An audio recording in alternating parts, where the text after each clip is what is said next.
Hi guys, thanks for coming back to my channel. If you're new here and if you're a returning subscriber, then what's good?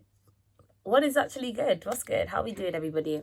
In today's video, I am going to be talking about my road to LSE, my journey to applying, how I got in, just how I became familiar with the university, and just a bit about my story. Just as a disclaimer, if you hear any chimes, the pitter-patter of feet, any weird noises of any kind in this video, my cat is going crazy. She just ate food, so she's burning off those calories. We love a fitness queen. But yeah, if you guys want to hear about my road to the LSE and all things of that nature, then let's just keep going into the video. I'm going to take you guys on a timeline of my academic journey from year 7 to, I guess, now really. So yeah, let's just start at the beginning, where I feel like to start at the beginning. I've always been an academic person. I've always loved school. I love homework. I was that kid. I was always asking for more work to do in primary school. I just wanted to keep occupied, wanted to keep busy. I loved reading and all of that stuff. And I wanted to maintain and keep that same energy when I came to secondary school. Well, secondary school was an interesting time in my life. It wasn't the most enjoyable, but I definitely learned a lot of lessons from it. When I was in year 7, I was bullied for a very long time. To this day, I still don't know why they bullied me.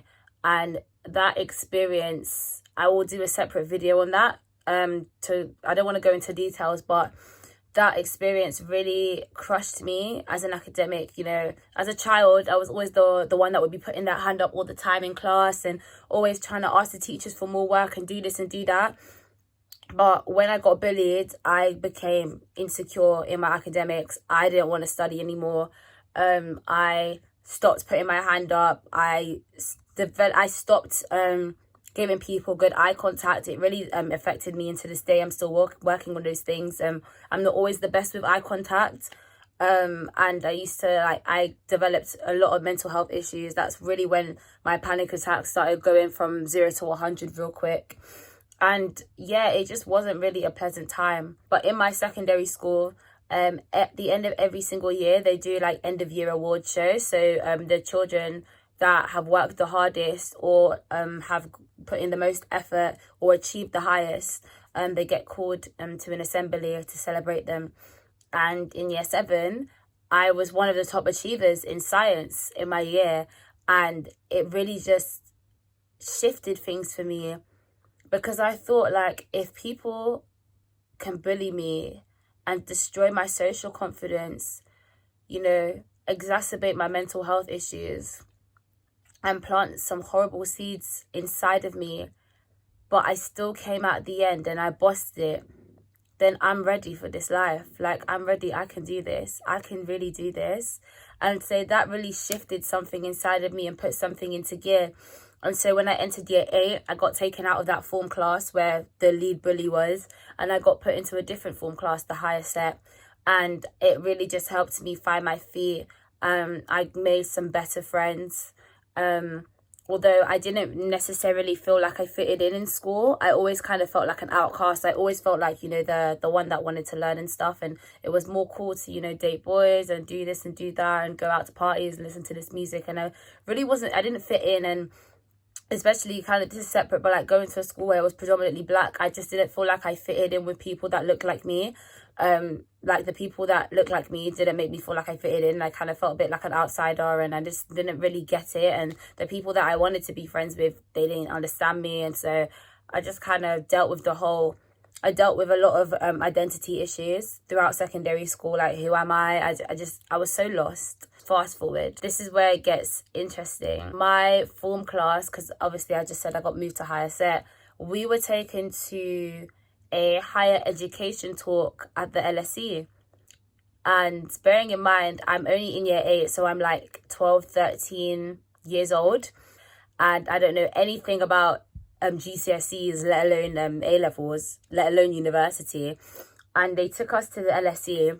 And I remember walking in the main building and just seeing how like it was just the wooden kind of decor on the inside, and like how everything looked very sleek and modern. And this was the first university that I had ever been to. and the people that delivered the talk were really, really friendly and really nice.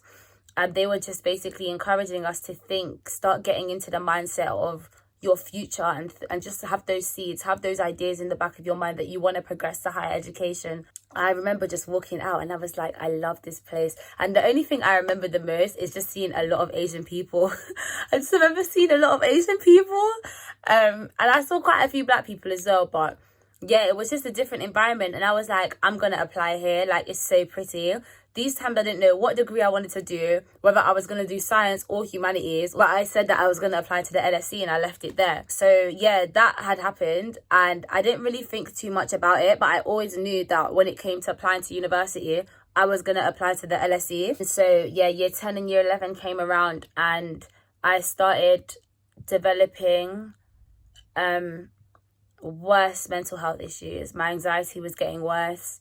The things that had happened to me in year 7 carried me forwards, and I was just thinking, why am I not the same as everybody else? Why am I struggling? This is so difficult. Like, I'm not going to do well. I'm going to fail my GCSEs, and it was a lot. I had a lot on my plate, and also in the school that I was in, I was in the higher set, so the teachers did put a lot of pressure on me to get the grades. And, I don't believe in putting pressure on children. I don't believe in, you can give them all of the help that they want and need, but at the end of the day, you don't need to be breathing down their necks. If a child wants to do well, if a person wants to do well academically, they will. Not everybody needs to be breathed down their neck. Some people need a bit of a nudge, but not everybody needs it. It's not by force. It wasn't good. I had to go counselling after my GCSEs because I was thinking suicidal thoughts. Like, it was really bad. And I was beating myself up. I'm my own worst critic and I'm a big perfectionist. And so everything I do needs to be perfect and amazing. And when I'm not getting the grades that I want, I then take it out on myself. And it was getting really bad. It was very soul destroying. But anyways, when I was in year 11, so before results day, one of the teachers in my secondary school encouraged me to apply to some summer internships, summer schools for people going into sixth form, just to kind of have an understanding of university, A-levels, and try to start getting us to think that far ahead. And I was doing some research because at the time I wanted to study criminology at university, forensic science, that kind of thing. And I typed in on Google summer schools for year 11s going into year 12 or something like that. And the first thing, I'm not even going to lie, the first thing that popped up onto the page was the London School of Economics. So anyways, I went on the website and I looked at the summer program, and it was 2-3 weeks long, something like that. And I was like, oh, this is a bit of me. This is a bit of me. Let's do it. So I applied to the course. I got through. I got accepted onto the program.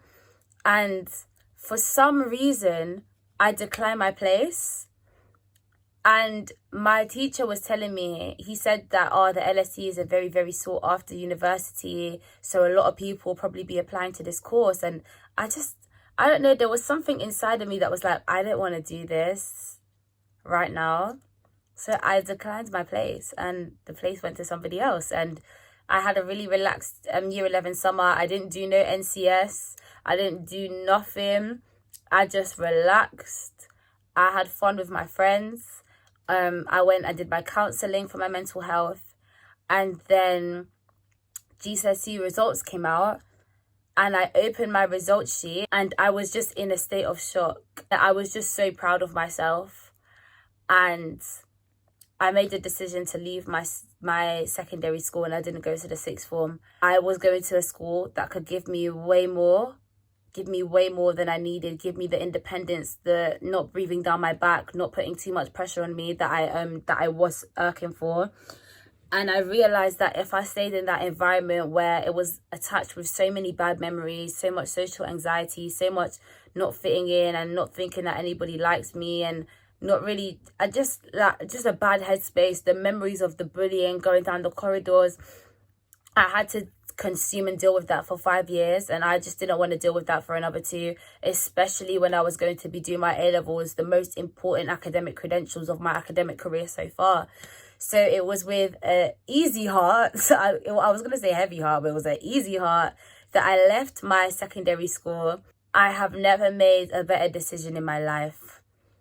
My school, obviously I'm not going to say the name, but the school was so good personally in the realm of academics.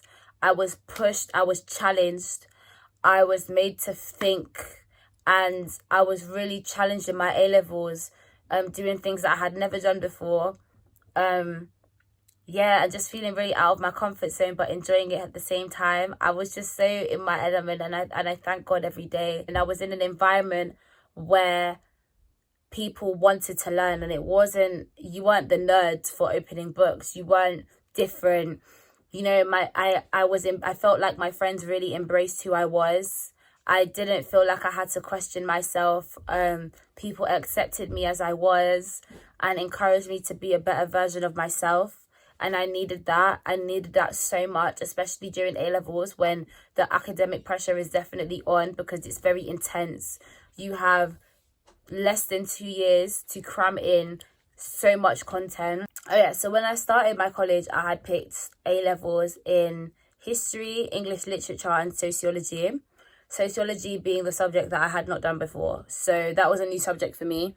But I entered my A-levels with a very defeatist mentality because I kind of had imposter syndrome, where I was in my history class, and in my college the classes are quite small, and I was surrounded by like 18 other people, and I was just looking at them, and they had done the Cold War at GCSE and things like this, and I just felt so like, I'm not gonna do this, like I can't do this, it's too difficult. I spoke to my history teacher at the time, and I was like, sir, I low-key don't want to be here, like I'm actually struggling.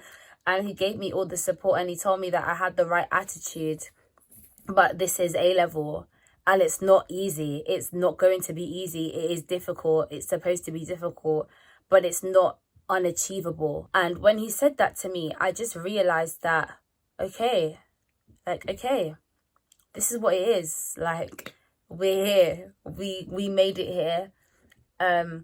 You know, oversubscribed college, we made it here. Let's go, let's do this. So I remember I went to the Lse Open day with my mum. We went in the open day, we stepped on campus, and we stepped into the building, and I just instantly loved the vibe. Like, you can tell. And as a person, I would like to say that I have a really good spirit of discernment. Like, my discernment skills are really good. So I can tell whenever I step into a place if the vibe is right. I took one step off of the bus to go to UCL, and I already knew that I didn't want to be there. And I walked into the LSE and I loved it. And I remember we went to the history talk, and the lady that was delivering the talk was a Black female lecturer. And I hadn't seen that at any of the other universities that I had applied to, because, as people don't like to say, representation really matters. If you can't see yourself at an institution, you're less likely to apply. So seeing her there, it was just like, wow.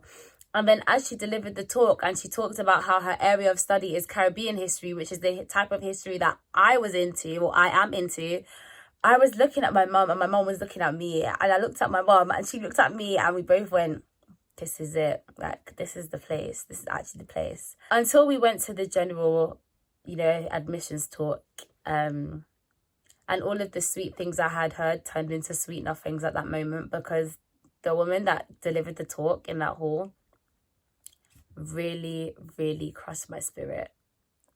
This same LSE that I had been to when I was in year A, the same LSE that I had declined a place at, the summer school, the same LSE was telling me that they hardly take home students.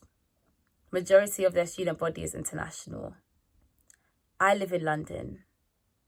That is in the UK, it's in England.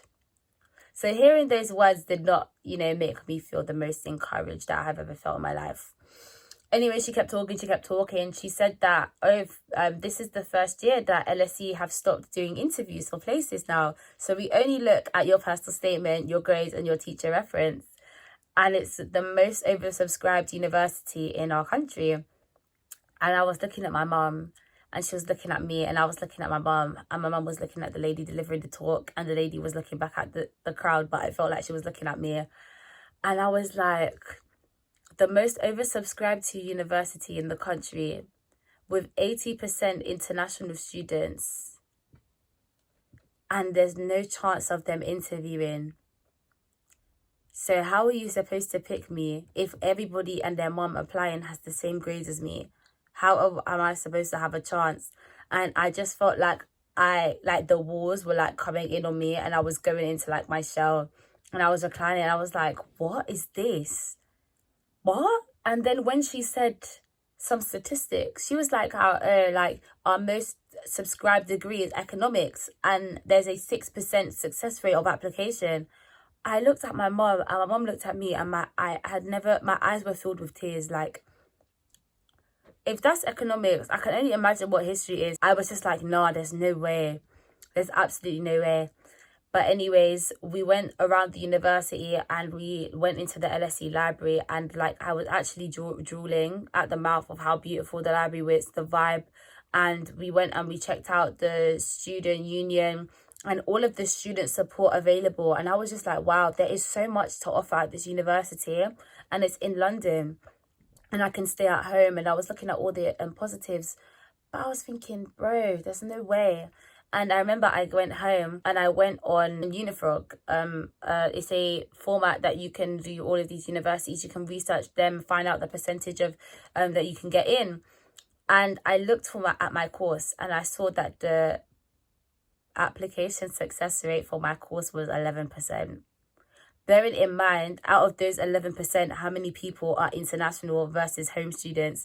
So I really looked at the computer, and I just felt like, you can actually take me now, God. Like, I'm actually ready to go. Let me pack my bags and we can go to heaven, because I'm not staying here to be killed by these A-levels, to be killed by the LSE.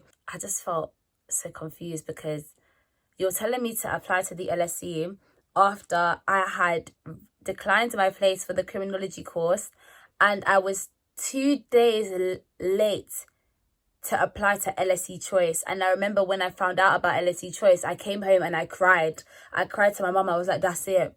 I'm not getting in. I don't have LSE Choice. They don't even look at home students. Like, I'm finished. I'm actually finished. Anyways, I end of year results in year 12. In my history paper, I got an A. In my sociology paper, I got a high A. And they predicted me an A-star. And in my English literature exam, I also got an A.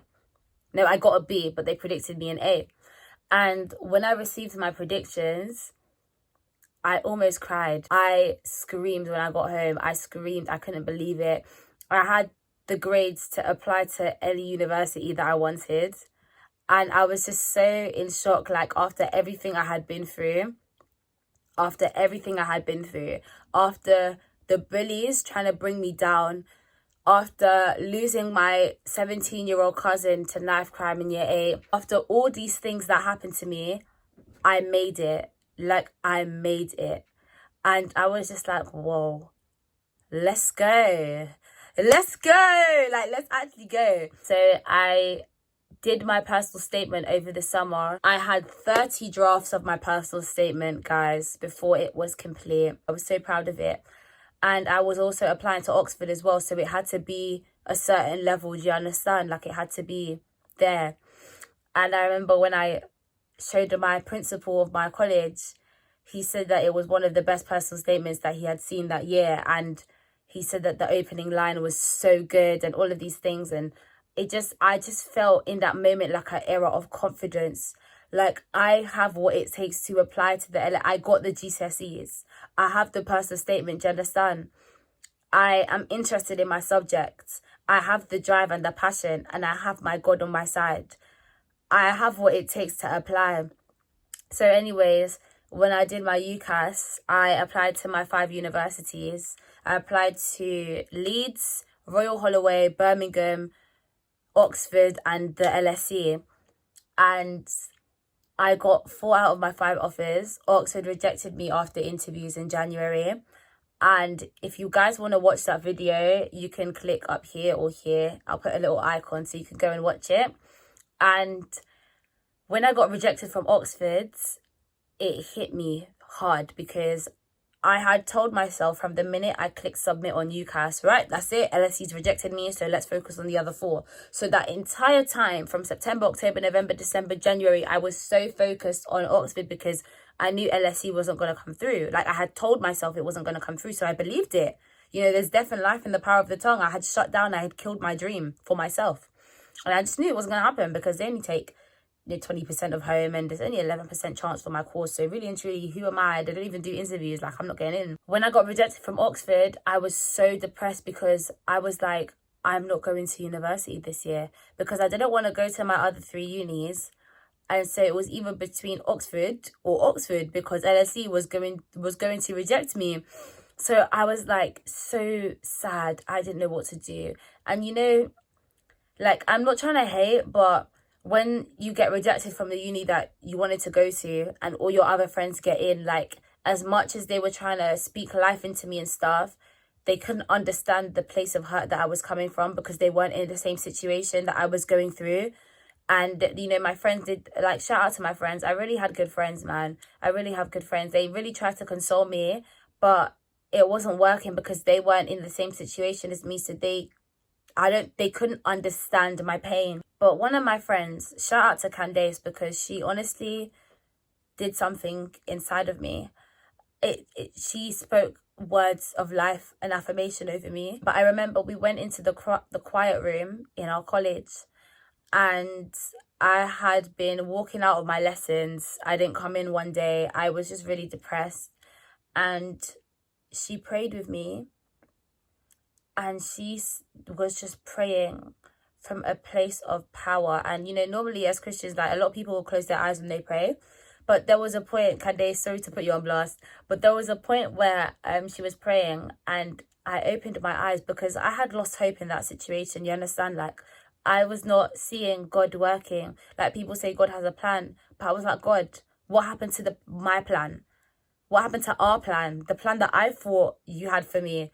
Not realizing that, you know, the Bible tells us to trust in the Lord with all your heart and lean not on your own understanding. The plans that God has for us, we can't understand them. So me telling God what he should do, but God's going to do something that I didn't even think was in my possibility. But when Candace was praying, I opened my eyes and I was looking at her. And I just saw the faith that she was praying from in the place that we were at. And I was just looking at her, and she was speaking these powerful words, saying that I can feel the spiritual realm shifting, Father God, and all these things that she was saying. And my heart just started to feel different, felt so different. And then that same day, I went up to my history teacher and I spoke to her because she had emailed me after I didn't come to school, hearing that I got rejected from Oxford, and she wanted to speak to me. And honestly, guys, shout out to Miss Kane, because Miss Kane really, really just spoke life into me. And she was like, how the best people get rejected, honestly, like, you know, flip, all of that stuff. Sod Oxford, all of that. But she was like to me, how you don't know yet if the LSE is going to reject you. Like, you don't know. Stop saying it. Like, you don't know. Like, you've just done your January mocks, although they weren't the best. I got a B in my mocks, guys, but it wasn't the best for what I could do. And I was so frustrated with history. It was really pissing me off as an A-level. I wasn't getting the grades that I felt like I was working for. You know, I wasn't getting the hang of the essay writing, and it was just so annoying and it was so degrading.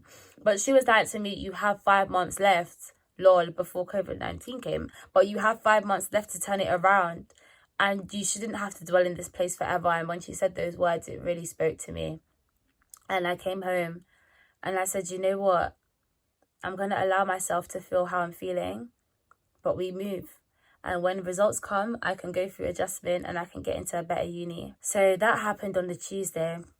And then we have Friday. It was coming to the end of the week. I normally stay behind school really late and I come to school really early when it opens. So I'd be at college from about 7:30 in the morning every single day. And I would leave when they were kicking people out. And after English, my English class finished at... What time did English finish? 4:15? I went into room 30. I opened my laptop. And I was going on Google Docs to look at my history work my history coursework. And for some reason, I was having a conversation with one of my friends, and they were talking to me about, I don't know what they were talking to me about. And when I opened Gmail, I saw that I had received an email at 4 o'clock from UCAS telling me that I need to look at chat because it had updated. Bearing in mind that I had just been rejected from Oxford, right? So I was not ready for this. But I was like, do you know what? Unless he's going to reject me, you might as well just rip off the band-aid and do it now. So I was like, thank you, God, for, you know, just doing it all at once. And I looked on track and I saw that at 4 o'clock it had updated and said that the London School of Economics has given me an offer. And I looked at the computer screen and I closed it. I opened it again. I typed in my password. I refreshed track and it was still there. I clicked on the acceptance letter, the offer letter, and I saw that the grade had been reduced by 1 grade from 3 A's to 2 A's and a B. In my head, I was like, what? Me?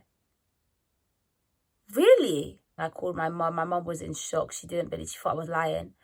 Because we both thought I wasn't going to get the offer. We both decided, we literally decided. You know, that is the only one I thought was not going to offer you anything. I don't know. I genuinely am shocked. In my brain, I'm saying Oxford is going to offer you, but LSE will turn you down. Oh my God. That's what I said as well. I cried, and I just said, glory be to God, because the week was really hard. It was really hard, and I didn't think it was possible. I told myself I couldn't do it. I told myself that it wasn't going to happen. But you see the God I serve, who can turn graves into gardens, who can raise bodies from the grave, who can tell these dry bones to wake up, and who can raise himself from the dead after 3 days. He resurrected me after 3 days of being rejected from Oxford. On the 3rd day, I rose again. A new spirit was born inside of me. And from that moment, I was like, this is it. I have my firm, I have my insurance. This is it. Let's do this. And I was going through my A-levels. I was so much happier. My history teacher was so happy for me. My sociology teachers could not believe it. And I remember I emailed my teacher who had gone on maternity leave, Miss Rahim. And I emailed her, and she was so thrilled for me because, they knew how much I wanted. And she was the teacher that even told me that I should apply to Oxbridge. So for me to not get in, she was so disheartened for me. So, yeah, I was just like, guys, this is it. Like, let's do this. But just before COVID, my grandmother had passed away. And that really affected me because not only was I having to deal with the fact that my last grandparent has now left this earth, but my family left to go and bury her in St. Lucia. So I didn't have my support system here when I needed them. I was going through it. I was getting really bad grades and my mental health was fighting me. That spirit was fighting me, bro. And then COVID hit, and I was also worried about my family, if they were going to be able to get back home, what was going to happen to me. Like, it was just a lot of uncertainty. But thank God that, you know, they were able to evacuate the island and were able to come home just before lockdown and just before Boris cancelled our A-levels. And when Boris said that results, like A-levels are cancelled, we're not sitting our exams, I was happy in the moment because I was like, oh, all of this stress is over. But then I was like, oh my gosh, I'm not going into LSE. And I went back into that mindset because I was like, I don't have the grades. Like, I'm not going to get the grades. Although my predicted grades are A star AA, higher than the requirements for LSE, although they had reduced the offer for me, I don't think I've produced consistently good work. My history coursework, I feel like I misspelled the title. I was getting solid C's and B's the entire year. I couldn't get over 16 out of 25 in any essay I did. I couldn't somehow do it. I had the knowledge, I had the drive, but I wasn't reflected in my grades. Sociology, I was predicting an A star. I was working at A star level, but then some of my essays were getting D's, especially my mocks. I got D's in my sociology mocks, but when I redid them, I got A's. English, I got D's and C's in every mock I did for one of my teachers, and then for the other teacher I was getting B's. So really my grades were not looking good, and only towards the end, about a month before COVID, I was getting the A's in English that I deserved, that I was working for, and that I believed I should have been getting. And you know, I had so many panic attacks over my A levels, so much anxiety. But in that moment, I came home and I prayed, and I just said to God, you got me this far, God. And if it's in your will to give me LSE, then give me LSE, Father God. I would love it, but only if you would love it for me. And I gave him my grades in that moment. And I said, God, I'm going to invite you into my A-levels. So do what only you can do, Father. And over quarantine, I really deepened my faith. I was reading the Bible a lot more. I was making friends with a lot of different Christians. I was in a lot of fellowships. And yeah, I was just, you know, I started my YouTube channel. And originally I wanted to start a YouTube channel about academics, A-level. But over quarantine, I wasn't studying. I didn't have that to talk about. So I was like, you know what, let me do it about God. 230 subscribers on faith alone, and to God be the glory, because yeah, this platform is just amazing. I was working with my church, you know, I was doing youth, and I'm going to become a youth leader next month, all these different things. And my youth leaders were really speaking life into me, and my youth leaders were telling me, you know, you've got this. God has got you. He sees how hard you worked, all the money you spent on your A-levels, all the times you had dreams about your A-levels, all the hours you stayed up studying and waking up at 4:30 to come to college just to study and do extra work. And your whole life was devoted to your A-levels. So God knows, and he sees your works, but I just couldn't hear anything they were saying. Like, I heard them, but I didn't believe it. The weeks leading up to results day, we were doing prayer calls, me and my friends. And then I opened my results that day, and I remember before I opened my results, I was just like, God, this is only you. If you want me to go to LSE, I will go, Father. If you don't want me to go, it's okay. And I opened my grades thinking that I was going to get ABB and go to my insurance.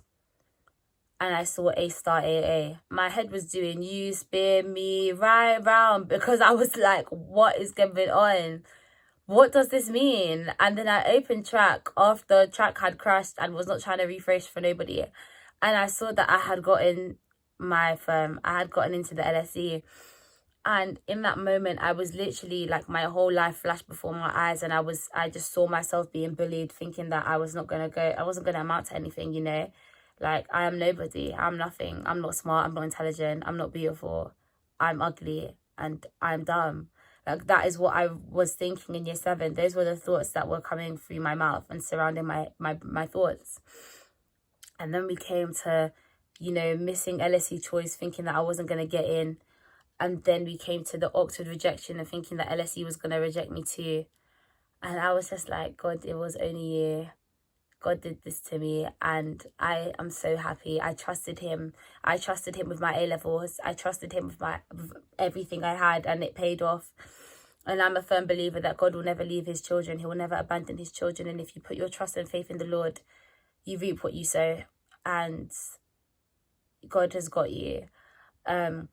So to anybody that's in year 13 now that is looking to apply to university, and it doesn't just have to be the LSE, it could be Oxbridge, it could be Imperial, it could be Nottingham, it could be Birmingham, whatever university that you're looking to apply to and you feel like the odds are stacked against you, God can overcome numbers. We can't put God in a box. Oftentimes we try to say, God, you know, there's only a 1% chance, but do you know that we serve a God of the impossible? And through him, all things are possible. Never limit the things that God can do in your life. And have faith in yourself, trust in your own abilities, and know that you are valued, and any institution would be lucky to have you. So yeah, that's my story on how I got to the LSE, and I don't know how long it's going to be, honestly. Well, we'll see when I edit. But if you guys enjoyed this video, definitely like and comment and subscribe. Turn on my post notifications and share this video with somebody. If you guys want any more LSE videos, let me know like how to write a personal statement, all of these type of things. And I'm definitely going to be posting a video on mental health, which is what I said in my previous video, because honestly I think it's so important. We don't talk about it enough with students, and I don't think the education system does enough to support students' mental health. God's promises are yes and amen, and all things work together for the good of those who love the Lord. And I keep saying that verse, Romans 8:28, but it's so true. Thank you guys for watching this video. Stay blessed, don't stress, and I will definitely be seeing you in the next one. See you guys.